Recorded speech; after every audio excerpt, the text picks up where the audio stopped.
Halo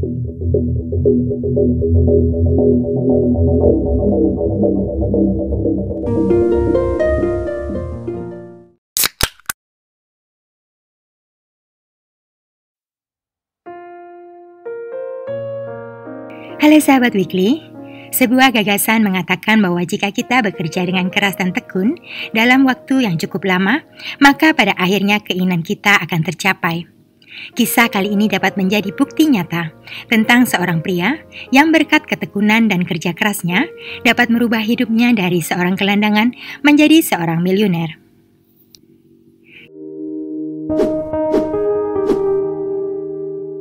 Chris Gardner yang terlahir pada tanggal 9 Februari tahun 1954 di Milwaukee, Wisconsin, tidak memiliki sosok ayah yang dapat menjadi teladan dalam hidupnya. Ayah kandungnya pergi meninggalkan ibunya Betty saat Chris masih dalam kandungan.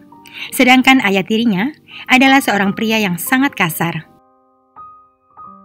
Entah kenapa pria itu menikahi Betty bila di kemudian hari bermusuhan bahkan menjerumuskan wanita itu dengan tuduhan bohong ke dalam tahanan. Saat itu pertama kalinya Chris dan saudara tirinya terpaksa dititipkan ke panti asuhan karena ayah tirinya tidak peduli sehingga tidak ada yang merawat mereka. Ketika Chris duduk di kelas 2 SD, Betty ibunya kembali membuat ulah. Karena dendam, wanita itu berusaha menghabisi suaminya dengan cara menuangkan bensin ke seluruh rumah. Usahanya gagal dan Betty ditahan sedang Chris dan saudara tirinya terpaksa kembali dititipkan ke panti asuhan untuk kedua kalinya.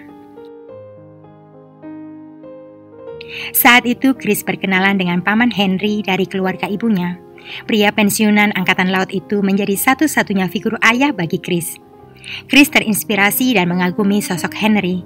Sayangnya tak lama setelahnya, pria itu meninggal dunia dalam sebuah kecelakaan. Selain Henry, Betty ibunya juga menjadi sosok yang menginspirasi dan menjadi kekuatan bagi Chris dalam menjalani kehidupan. Betty pernah berkata bahwa dalam hidup ini, Chris harus bisa mengandalkan dirinya sendiri, karena tidak ada seorang pun yang akan datang menolong untuk meraih kesuksesan. Perkataan ibunya itu dijadikan sebuah inspirasi bagi Chris dalam menjalani hidupnya hingga saat ini. Chris sendiri juga berjanji bahwa dia akan menjauhi semua perilaku buruk yang pernah dilakukan oleh ayah tiri dalam hidupnya. Seusai SMA, Chris mendaftarkan diri ke Angkatan Laut mengikuti jejak Paman Henry. Selama 4 tahun kemudian, dia berdinas di Camp Lejeune yang berada di North Carolina. Sejak itu, kehidupan Chris berputar di dunia medis. Dia ditempatkan di rumah sakit khusus tentara hingga akhirnya berhenti dari Angkatan Laut pada tahun 1974. Setelah itu, Chris ke San Francisco dan selama 2 tahun membantu penelitian medis di sana hingga dia dipercaya sebagai kepala laboratorium.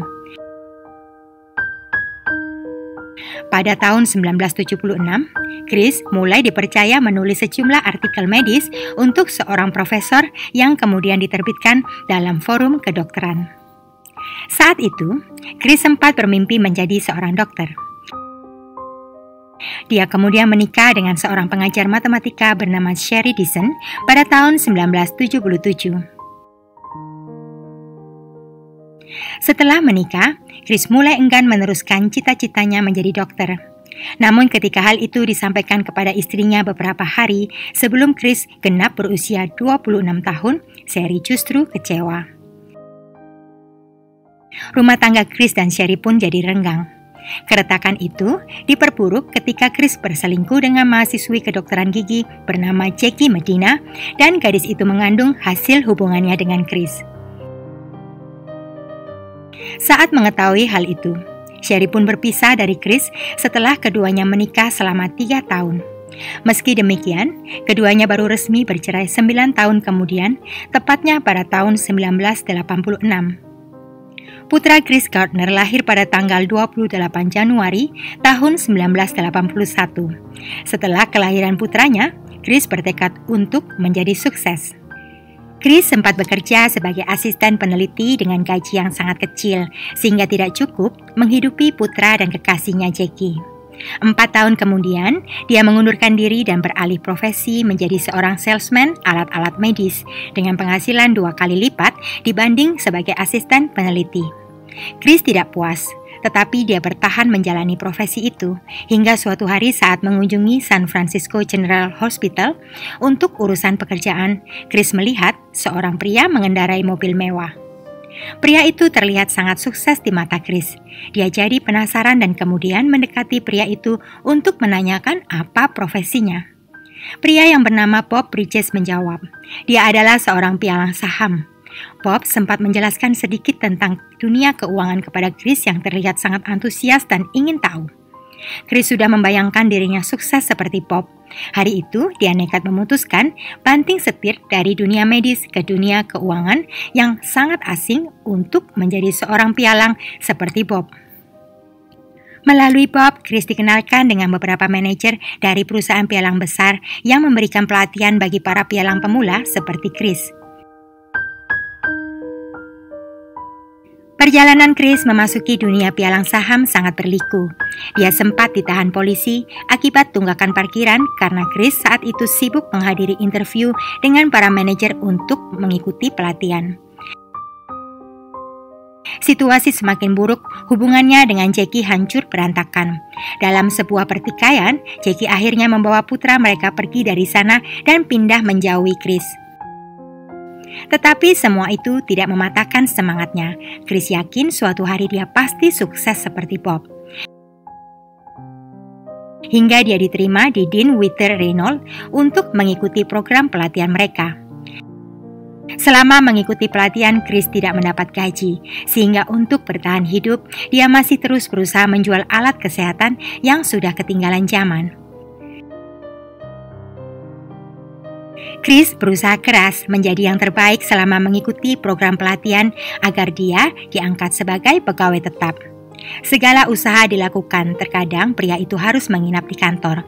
Hingga akhirnya usaha Chris membuahkan hasil dan dia menjadi pegawai tetap. Namun belum sempat bernafas lega, Jackie mendadak muncul dan menyerahkan putra mereka serta hak asuh penuh kepada Chris. Meski Chris menerima putranya Christopher dengan tangan terbuka, namun dia belum memiliki penghasilan cukup untuk menghidupi serta merawat seorang anak. Sehingga selama setahun, Chris dan Christopher hidup sebagai gelandangan di area Tenderloin District di San Francisco. Chris bahkan sempat mengemis demi membayar penitipan anak agar putranya aman saat dia pergi bekerja. Saat malam tiba, Chris dan putranya tidur di mana saja yang dianggap aman. Terkadang di kolong meja saat kantornya tutup, di taman, bahkan pernah di toilet sebuah stasiun kereta api. Hingga setahun berlalu, Chris memberanikan diri menemui Cecil Williams, seorang pendeta, dan memohon agar diizinkan tinggal di penampungan wanita dan anak yang dikelola oleh pihak gereja. Sang pendeta tanpa ragu mengiyakan permohonan Chris. Pertolongan pendeta Cecil tidak akan pernah dilupakan oleh Chris di kemudian hari. Bahkan Christopher, putranya saat dewasa, mengaku tidak pernah merasa bahwa ayahnya dan dirinya pernah hidup menggelandang. Yang diingatnya adalah mereka hidup berpindah-pindah.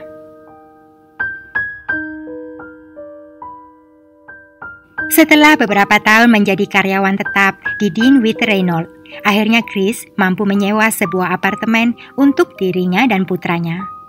Karirnya kemudian melesat dengan cepat dan pada tahun 1987, tak lama setelah terjun ke dunia keuangan, Chris mendirikan sebuah perusahaan kecil miliknya yang berkantor di apartemennya dengan modal hanya sebesar $10.000.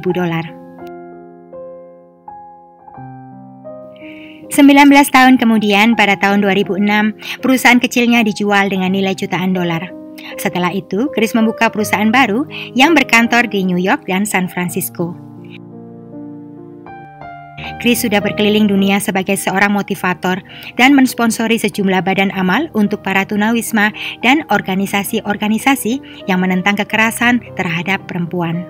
termasuk membantu kaum tidak mampu melalui gereja yang dipimpin oleh Cecil William yang dulu telah menolongnya di saat tersulit dalam hidup Chris dan putranya.